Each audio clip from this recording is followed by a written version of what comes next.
Le Rwanda, le dernier génocide du XXe siècle a fait au moins 800 000 morts.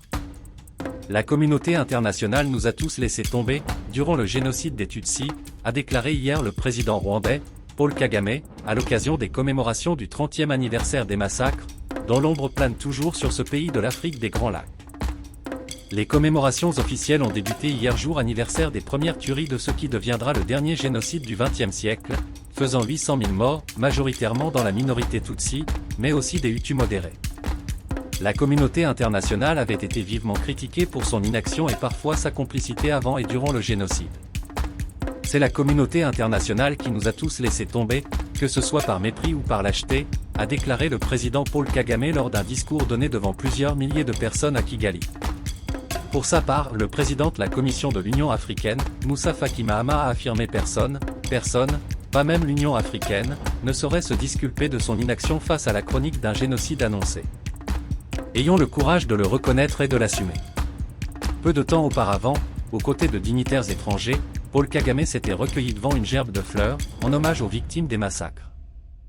L'ancien président américain Bill Clinton, en poste à la Maison-Blanche durant les massacres, le ministre français des Affaires étrangères, Stéphane Séjourné, et le secrétaire d'État à la mer, Hervé Berville, né au Rwanda, ont assisté à la cérémonie ainsi que le ministre algérien des Affaires étrangères, Ahmed Attaf.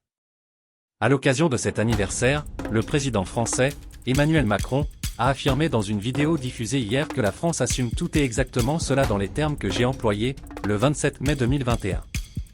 Le président français, en déplacement à Kigali, avait alors dit être venu reconnaître les responsabilités de la France.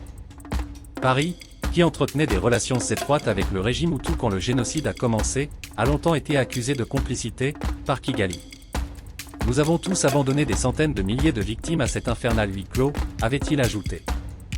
L'Élysée avait rapporté que, selon Emmanuel Macron, la France aurait pu arrêter le génocide de 1994 au Rwanda avec ses alliés occidentaux et africains, mais n'en a pas eu la volonté. Des mots interprétés alors comme un pas supplémentaire dans la reconnaissance des responsabilités de la France dans le génocide, mais que le chef de l'État n'a pas prononcé hier. Après des décennies de tensions, allant jusqu'à une rupture des relations diplomatiques entre Paris et Kigali entre 2006 et 2009, un rapprochement a été permis entre les deux pays à l'issue de la mise en place d'une commission par Emmanuel Macron qui a conclu en 2021 à des responsabilités lourdes et accablantes de la France. Au Rwanda, pendant 7 jours, la musique ne sera pas autorisée dans les lieux publics, ni à la radio. Événements sportifs et films seront interdits de diffusion à la télévision. Rappelons que les tueries du printemps 1994 ont été déclenchées au lendemain de l'attentat contre l'avion du président Hutu Juvénal Habyarimana, dans une frénésie de haine alimentée par une virulente propagande anti-Tutsi.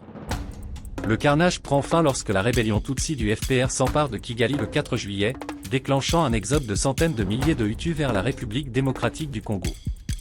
30 ans plus tard, des charniers continuent d'être mis à jour. Le Rwanda mène un travail de réconciliation, avec notamment la création en 2002 de tribunaux communautaires, où les victimes pouvaient entendre les aveux des bourreaux. La justice a joué un rôle majeur, mais selon Kigali, des centaines de personnes soupçonnées d'avoir participé au génocide sont toujours en liberté, notamment dans les pays voisins, comme la République démocratique du Congo et l'Ouganda. Des organisations de défense des droits humains, dont Amnesty International et Human Rights Watch, ont appelé à l'accélération des poursuites contre les responsables du génocide.